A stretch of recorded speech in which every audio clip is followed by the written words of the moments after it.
New York, Michigan ও টেক্সাসে মুসলিম রাজনৈতিক প্রভাব বাড়ছে।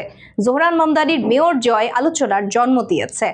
শারিয়া আইন বিতর্ক, ইসলামী ফোবিয়া এবং মুসলিম সম্প্রদায়ের অংশগ্রহণ নিয়ে প্রশ্ন উঠেছে। বিশেষজ্ঞরা সতর্ক করেছেন, নাগরিক অধিকার ও ধর্মীয় স্বাধীনতার মধ্যে ভারসাম্য বজায় রাখা জরুরি।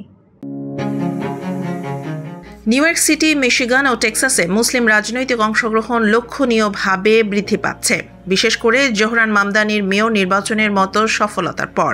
সমর্থকরা এটিকে আমেরিকার বৈচিত্র্যময় গণতন্ত্রের ইতিবাচক প্রতিফলন হিসেবে দেখছেন, যেখানে ঐতিহাসিকভাবে কম প্রতিনিধিত্বপ্রাপ্ত সম্প্রদায়গুলো সরকারে আরও শক্তিশালী কণ্ঠ পাচ্ছে। তবে এই উন্নয়ন রাজনৈতিক ও সামাজিক পরিসরে বিতর্কের জন্ম দিয়েছে। বিশেষ করে টেক্সাসে কিছু আইন প্রণেতা স্থানীয় শাসনে শারিয়া আইন নিষিদ্ধের প্রস্তাব আনছেন সম্ভাব্য অনুপ্রবেশের উদ্বেগের কারণে। সমালোচকরা বলছেন, এই পদক্ষেপগুলো ইসলামী ফোবিয়া বাড়াতে পারে এবং মুসলিম সম্প্রদায়ের সম্পর্কে ভুল ধারণা গড়ে তুলতে পারে। যুবক, ধর্ম ও সংস্কৃতি বিশেষজ্ঞ ডক্টর অ্যালেক্স ম্যাকফারল্যান্ড বলেন, ইসলামের অনুপ্রবেশ এবং মুসলিমদের সরকারে প্রবেশ সম্পর্কে বাস্তব উদ্বেগ আছে।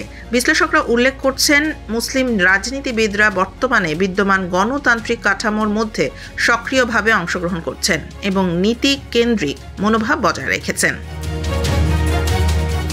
সম্প্রদায়ের নেতারা যুক্তিযুক্ত সংলাপের আহ্বান জানাচ্ছেন, কারণ অন্তর্ভুক্তির নাগরিক অংশগ্রহণকে শক্তিশালী করে। মুসলিম আমেরিকান রাজনৈতিক প্রতিনিধিত্ব বৃদ্ধি পাওয়ার সঙ্গে সঙ্গে বৈচিত্র্য, ধর্মীয় স্বাধীনতা এবং জাতীয় নিরাপত্তা ও নাগরিক অধিকারগুলোর মধ্যে ভারসাম্য নিয়ে প্রশ্নও বেড়েছে।